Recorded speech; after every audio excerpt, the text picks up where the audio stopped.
because I did change a lot.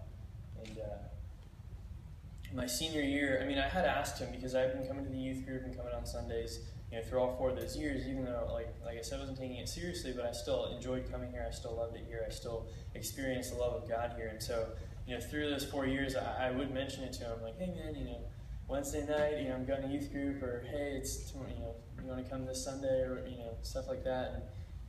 And, he wasn't, for the longest time, he was just kind of like, well, no, that's okay. We'd still hang out other places and stuff.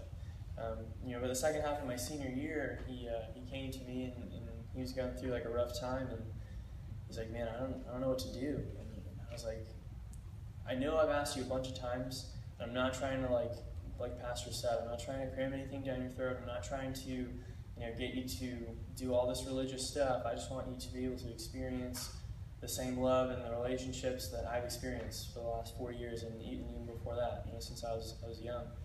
And I'll let him tell you what's happened in his life since then. But I've been beyond blessed with this friendship and with what God has brought out of it. So, awesome. Good morning, everyone. Because I don't think it's afternoon yet. Yeah, like Ian said, we've been very close friends for 4 years now. And the funny thing is, he's been one of my best friends for those 4 years, but it's only in this past year that I felt, the closest to him I have in a while. But like he said, our first few years of high school, up until pretty much second half of senior year, I wasn't, like Pastor said, I wasn't against religion, but I felt, whenever Ian would tell me, come to church, come try out the experience, I would be like, that's your thing, man. That's really not me. That's okay. And so, time went on, and it wasn't until the second half of my senior year when I went through a really bad breakup. Not a unique experience, happens to everyone. But the way I went about handling it was just the wrong way to do it, and I'll be the first one to tell you that I tried to find that love that I had before the breakup, and instead of just realizing that I'm okay on my own, I was a person before her, I can be someone after. Instead of realizing that, I tried to find that false affection, not false affection, I'm just trying to find that attention that I had before. It was bad. I went through a terrible time. There were times where I didn't want to, get up in the morning. I was just a mess. And finally, after years of Ian telling me to come to youth group, I'm like, you know what, Ian, I can't do this on my own anymore. I'm tired of this. I'm tired of fighting this. I'll go to church with you.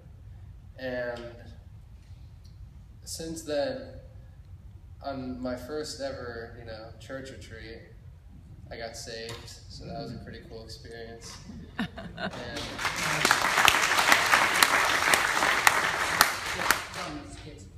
Oh yes, it was at Kids Aflame this year. Right. And just since then, it was such an easy.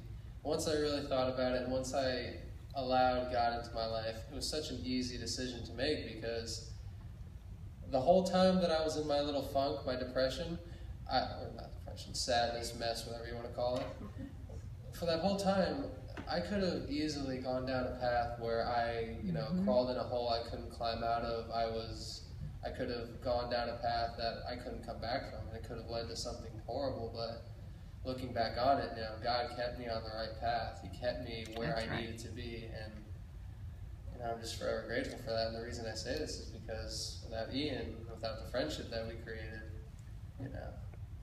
none of this would have happened. Thank you. Amen.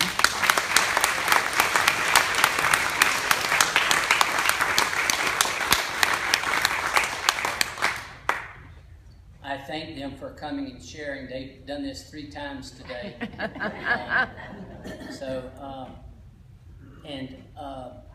You understand when people have come out and just shared how blessed they are because they heard them share.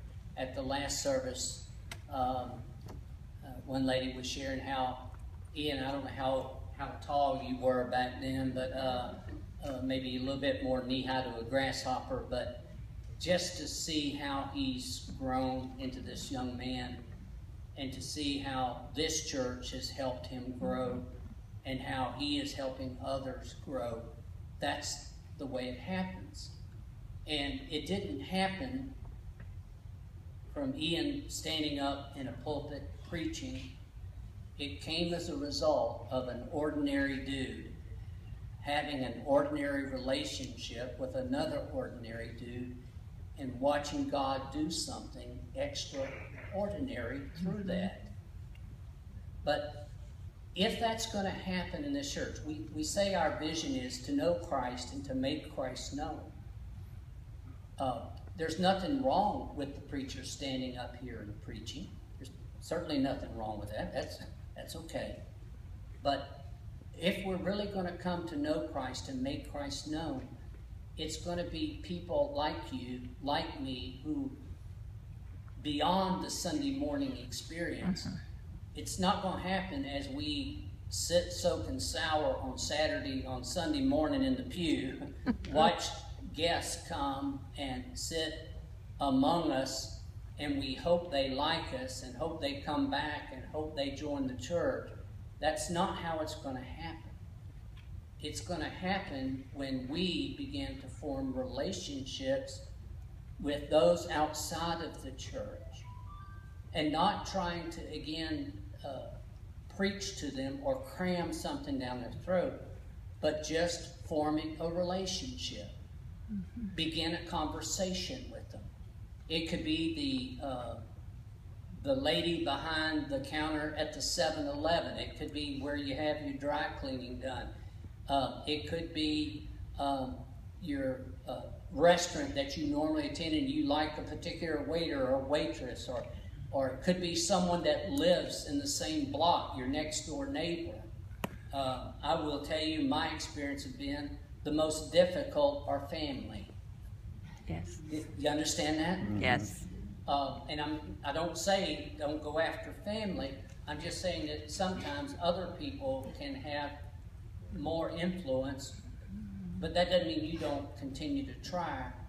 But there are plenty of us out there with whom we can share that.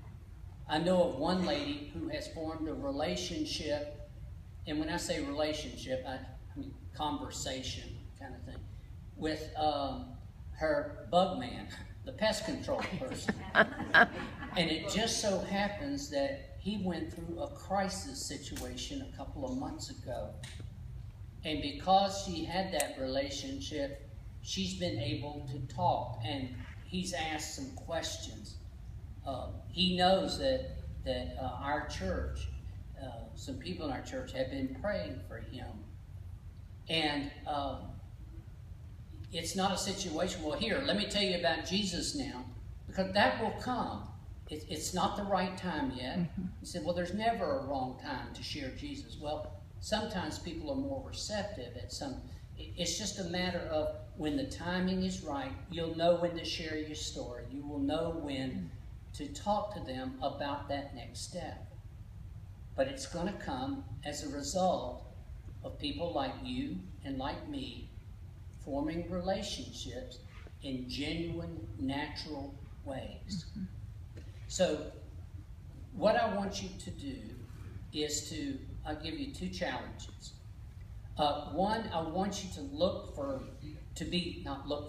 I want you to look out for those people that you already are in a semi-relationship, those people that know you, or maybe somebody that you don't know, somebody new, and begin to pray for that person. And be open to the times where you can just, how are things going in your life or whatever, and just form that relationship. And it may take 2, 3, 4, 5 years, but just form that relationship with them. Continue to pray. Let them know that you're praying for them when they're going through a difficult time. And be ready for that time where maybe they may open the door for you to share more about what it means to be in relationship with God through Christ. The second challenge I give you is I want you to pray a particular prayer. If this is your heartbeat, if this is your heart's desire. If it's not your heart's desire, then don't do it because you can't do it sincerely. I will read the prayer to you, and after having heard it, if that is something that you would like that to be your heart's desire, then I will pray it again and let you pray it after me. This is the prayer. Lord, put someone in my life who needs you. Now there's not anybody who does not need the Lord. But this is, Lord, put somebody in my life who needs you. Let me love on him or her as you have loved on me. Let me simply be in conversation with him or her. Let me listen as he or she shares his or her story. Let me share my story. Let me know when the time is right for me to share you with him or her.